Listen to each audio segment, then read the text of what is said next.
प्रातः काल के पाठ में हम लोगों ने उत्तर गीता से पाठ श्रवण किया था, जिसमें ध्यान योग की महिमा का वर्णन आया था कि मुहूर्त भर भी कोई उस नासागर में ध्यान कर ले, हजारों भ्रूण हत्या और हजारों ब्रह्म हत्या करने के बाद जो पाप होता है, उस पाप से वो निवृत्त हो जाता है, वो पाप का नाश हो जाता है।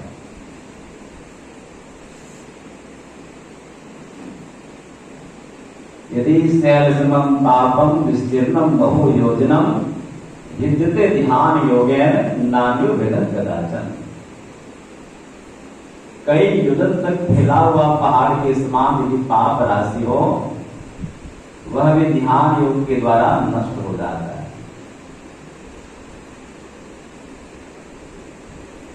एक श्रीमद् भागवत गीता हम लोग जानते हैं कि भगवान श्री कृष्ण के द्वारा महाभारत के युद्ध में, कुरुक्षेत्र के मैदान में युद्ध प्रारंभ के पहले अर्जुन को जो विषाद हुआ था, अर्जुन को माध्यम बनाकर श्रीमद् भागवत गीता का उपदेश भगवान ने किया था, जो महाभारत का एक बहुत लघु अंश है। और ये उत्तर गीता है। जब गीता का ही उपदेश भगवान कृष्ण ने दे दिया, फिर उत्तर गीता का उपदेश देने की क्या आवश्यकता पड़ गई?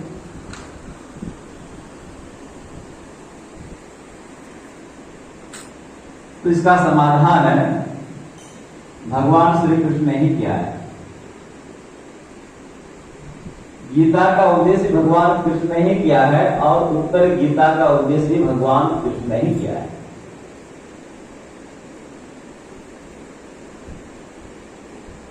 गीता का उद्देश्य है महाभारत के प्रारंभ में, युद्ध के मैदान में पांडवों और कौरवों के सेनाओं के बीच में भगवान जो अर्जुन के रथ को ले गए, अर्जुन के कहने पर कि मुझसे किन से युद्ध करना है, मुझे देखना है। और जब वहां देखा कि सभी लोग तो अपने ही हैं, जिनके गोद में मैं खेल कर बड़ा हुआ हूं, जिसने मुझे अंगुली पकड़कर चलने सिखाया, जिसने मुझे हाथ पकड़कर तीर चलाने सिखाया, इसलिए लोग अपने ही हैं। कोई दादा है, कोई चाचा है, कोई भाई है, कोई गुरुदेव है।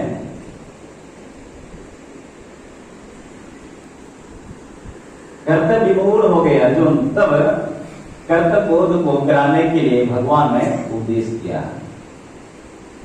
लेकिन जब महाभारत की समाप्ति हो गई, महाराज युधिष्ठिर जब राजा बन गए, बाकी पांडव उनके अनुचर सेवक बन गए, तो अर्जुन ने एक दिन निवेदन किया, हे माधव, हे सखा, जिस ज्ञान का उद्देश्य आपने युद्ध के मैदान में किया था, 18 दिनों तक युद्ध हुआ, उस युद्ध में आपके द्वारा जो ज्ञान दिया हुआ था वह तो मैं भूल ही गया। इसलिए शास्त्रों को बार बार पढ़ने के लिए धर्मशास्त्रों में आदेश है। जिस ज्ञान को आप प्राप्त कर लिए हैं, उस ज्ञान को बारंबार अभ्यास करने के लिए संतों ने आदेश किया है, नहीं तो आप फिर भूल जाएंगे। अर्जुन ने हम आपके लिए पुनः भगवान से, तो उस समय गीता का जो उपदेश किया गया था, विकट परिस्थिति थी, कोई प्रवचन का समय नहीं था।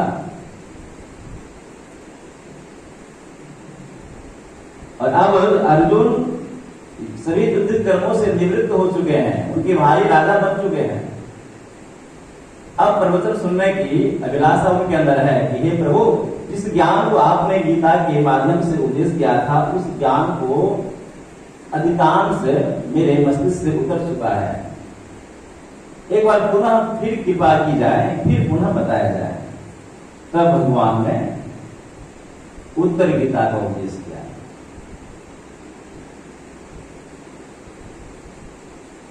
भगवान ने कहा कि तुम लोगों ने 18 दिनों में 18 क्षुद्र सेनाओं का नाश किया है। कितने उसमें ब्राह्मण थे, कितने क्षत्रिय थे, कितने वैश्य थे। 7 अक्षुणी सेना पांडवों की तरफ से और 11 अक्षुणी सेना कौरव की तरफ से। उसमें भगवान कृष्ण की भी नारायणी सेना भी शामिल थी। 18 दिन में सभी समाप्त हो गए। बचे कौन कौन? तो 5 से 7 लोग मात्र बचे थे उस युद्ध में। 5 भाई पांडव, अश्वत्थामा, कृतवर्मा आदि ये सब लोग बचे थे, बाकी सब मारे गए थे।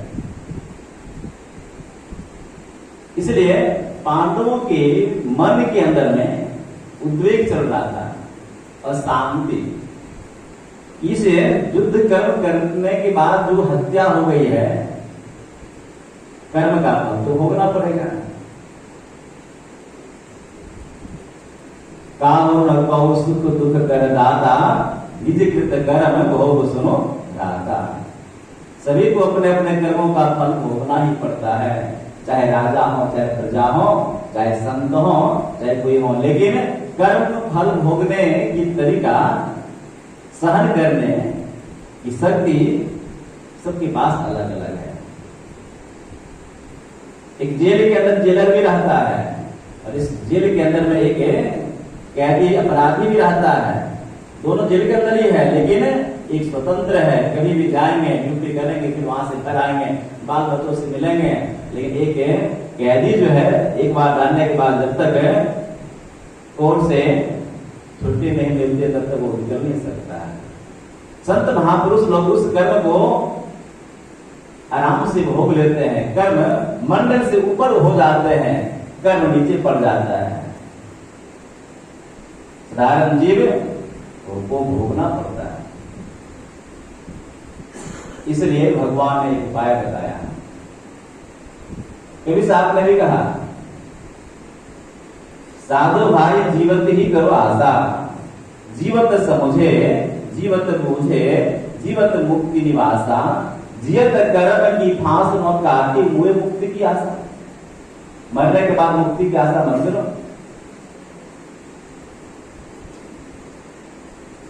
तन छूटे जीव मिलन कहते हैं, सो सत झूठी आशा, अब वो मिला सो तब वो मिलेगा, नहीं तो जमपुर वासा। फिर करबंधन कैसे करता है? कभी साहब ने इसका उत्तर दिया, साध संत की करे न बंदगी। प्रश्न करते हैं, कर बंधन तो करता है, लेकिन जिनसे करता वो काम तो करते नहीं हो। किससे करता है? तो कहा साध संत की करे न बंदगी, कटे कर्म की फांसा।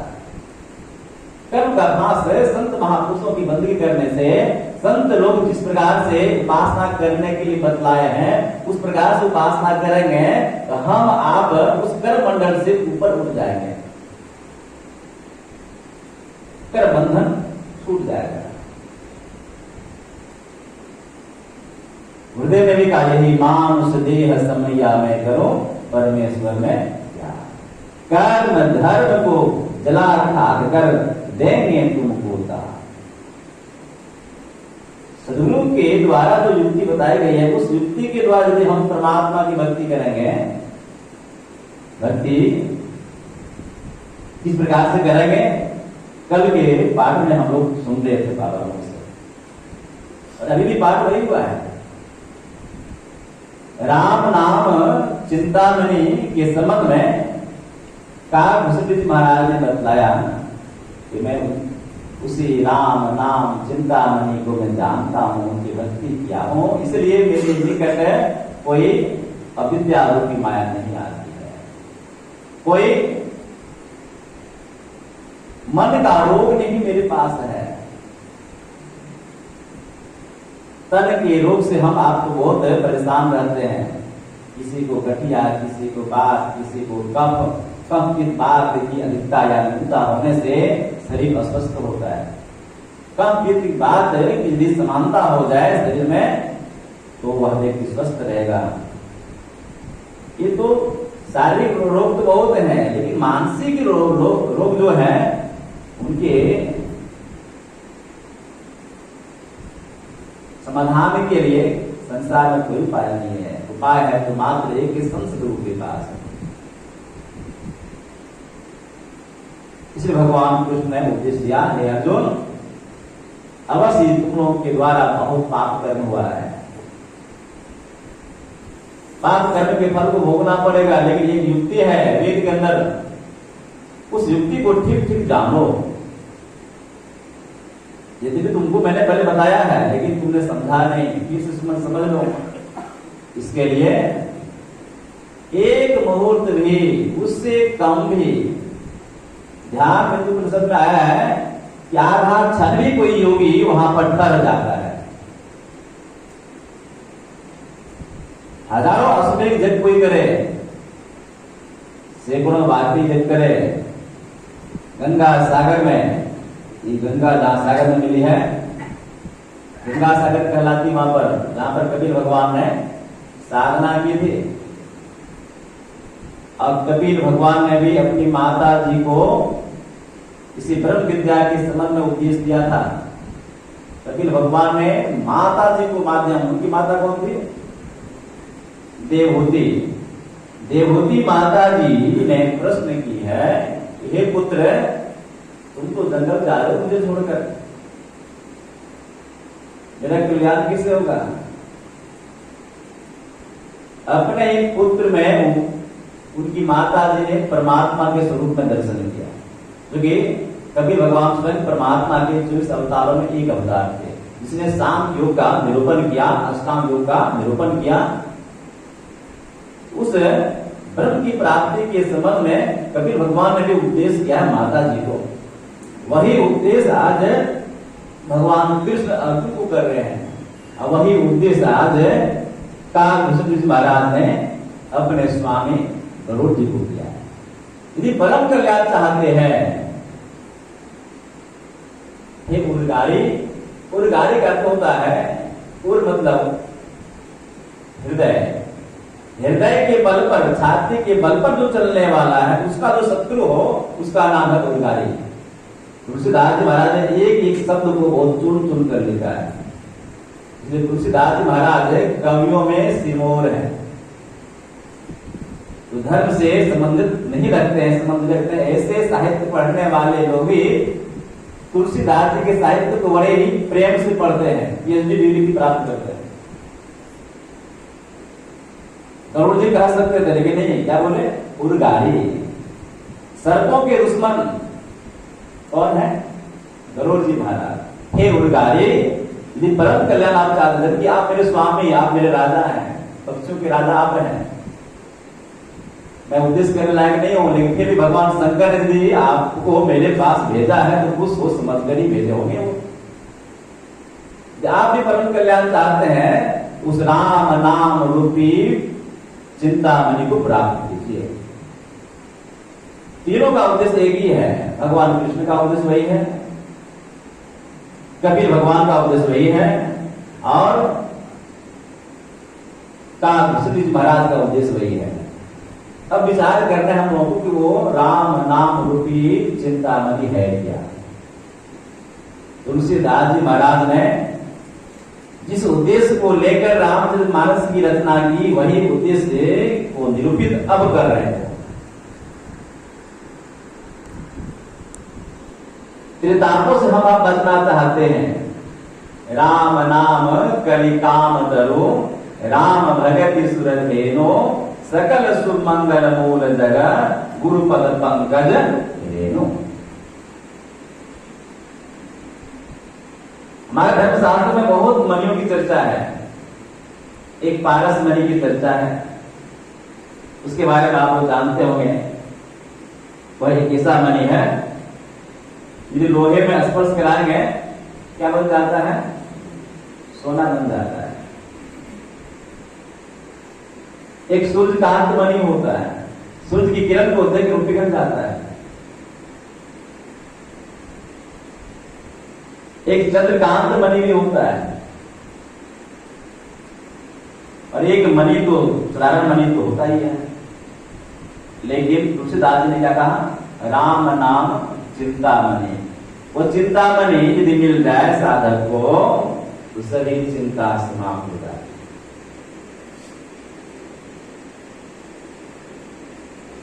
राम नाम कली काम करो, कली काम करो का मतलब हुआ कल्प वृक्ष। परमात्मा के सगुण सकार भक्ति यदि आप करते हैं, परमात्मा के वर्णात्मक नाम का भजन करते हैं, वो कल्प वृक्ष है। जो जो आप कल्पना करेंगे वो मिल जाएगा। महर्षि संत परमति महाराज कहा करते थे, क्या कल्प वृक्ष क्या साधारण वृक्ष है? साधारण वृक्ष वो नहीं है। गंगा नदी क्या साधारण नदी है? साधारण नदी नहीं है। कामधेनु गाय क्या साधारण है? साधारण गाय नहीं है। यदि हम आपको कल्प वृक्ष मिल भी जाए, महर्षि संत परमति महाराज इसमें कथा कहते थे, एक है मुसाफिर थे, जंगल के रास्ते से कहीं जा रहे थे। दोपहर का समय था, गर्मी का समय, तो उस वृक्ष के नीचे में बैठ गए वो मुसाफिर। भूखे प्यासे जा रहे थे, तो ख्याल आया कि भूखे प्यासे हों, लेकिन थोड़ा भोजन मिल जाता, प्यास बुझाने के लिए पानी मिल जाता। मन में कल्पना हुई और तुरंत ही बगल में झरना दिखाई पड़ा, पानी पिया, आराम से फिर आकर बैठ गया। अब सोचता है कि खाली पेट पानी पीना उतना अच्छा नहीं है, कुछ भोजन मिल जाता, भोजन भी आ गया। उसे क्या पता कि ये किसका चमत्कार है। फिर कल्पना हुई, अब कुछ देर तक विश्राम कर लेते हैं, फिर तो जाना है ही। दोपहर का समय था, लेट गए वहीं पर। लेटने के समय में कल्पना हुई, इस धरती पर सोएंगे, पता नहीं कंकड़ पत्थर कांटे उड़े चूम जाएंगे, तो एक खाट पलंग मिल जाता, तो खाट पलंग आ गया, लेट गए।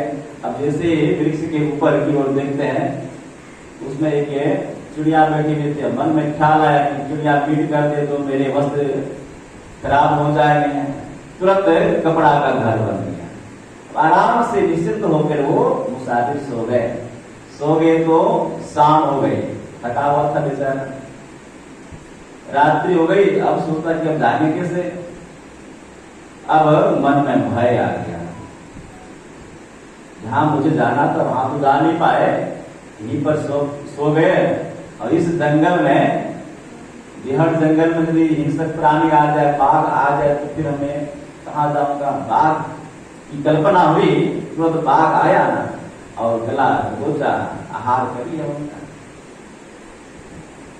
उसे पता ही नहीं था कि ये कल्प वृक्ष है। तुलसीदास महाराज कहते हैं कि इस कली काल में किसी भक्त को कल्प वृक्ष मिल भी जाए तो परम कल्याण नहीं हो सकता है। आप जो कल्पना करेंगे वो मिलेगा, बुरी कल्पना करेंगे तो आपका अहित हो जाएगा। अच्छी कल्पना करेंगे, जो कल्पना करेंगे वो पदार्थ मिलेगा आपको। राम नाम कली काम करो, सगुण भक्ति करेंगे तो कल्प वृक्ष के समान है, कल्पना पूरी होगी। और श्रेष्ठ महापुरुष से युक्ति लेकर यदि आप भजन करेंगे तो फिर विशेष नाम बताएंगे वो। उस विशेष नाम के द्वारा जब भजन करेंगे आप, वो क्या है, कामधेनु के समान। कामधेनु गाय भी साधारण गाय नहीं थी, उसी कामधेनु के कारण से वशिष्ठ जी महाराज और विश्वामित्र जी महाराज के बीच में द्वंद्व हो गया।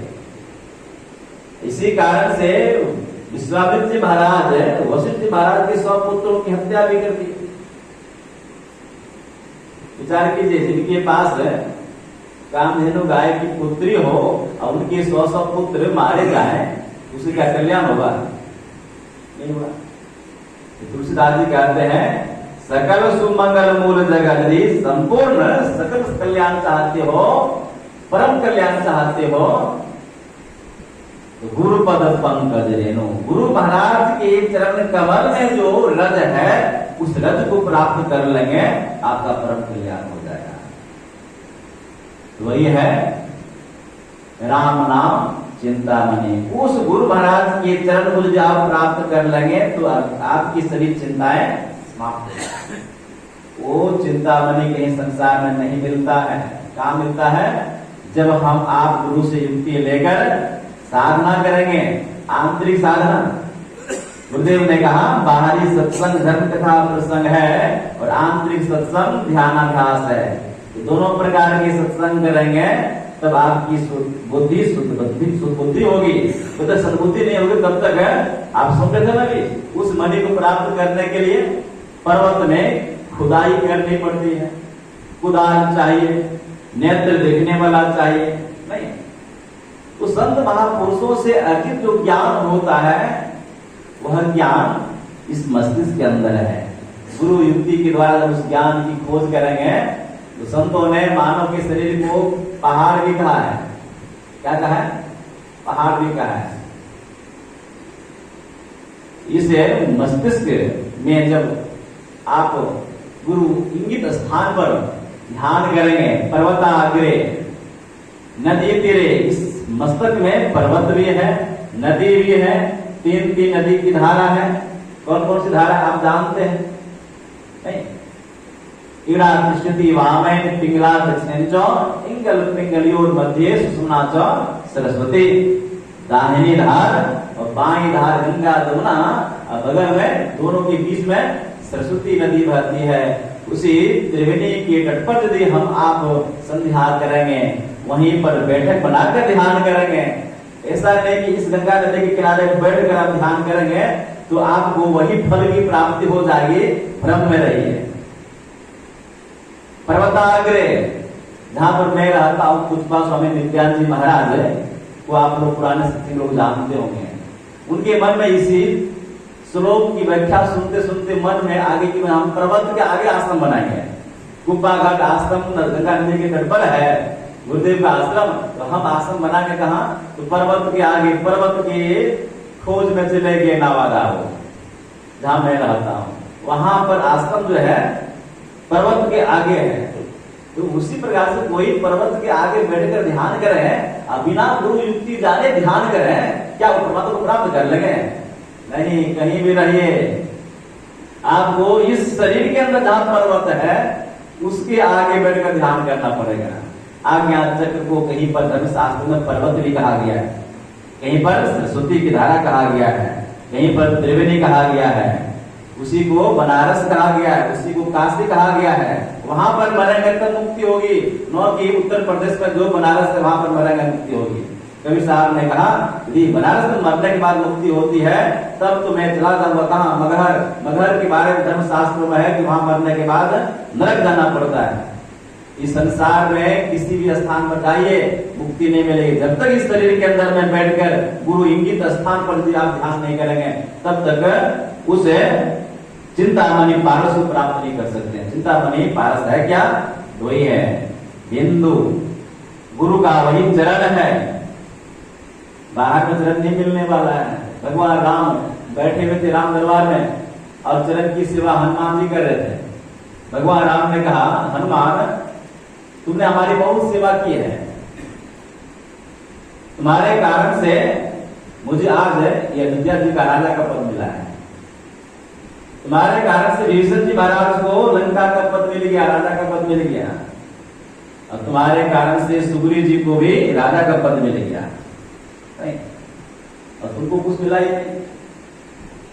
मुझे तो अहिरावण पता तो ले गया था, तुम मुझे समय पर नहीं आता तब तो मुझे नर बलि के रूप में तो मैं तो भोजन बन जाता। तुमने सब कुछ काम किया, तुमने तो मुझे कंधा पर बिठा कर पाताल लोक से बाहर लाया। तुम भी कुछ मांग लो, तुम एक पद मांग लो, मेरे राम दरबार में बहुत सारा पद है, मांग लो। तो हनुमान जी ने हाथ जोड़ा, नहीं प्रभु मुझे कुछ नहीं चाहिए।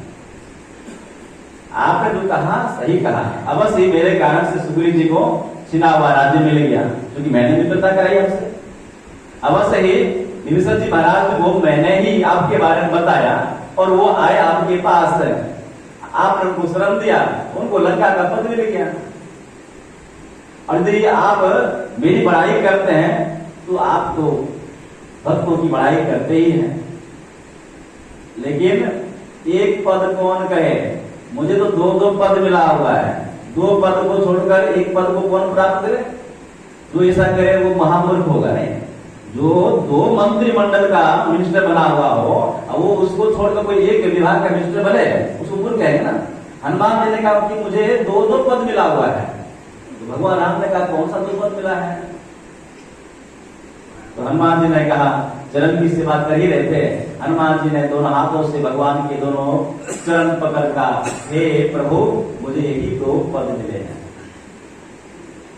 जब तक मैं इस संसार में रहूं तब तक ये पद आप मुझसे नहीं छीनेंगे।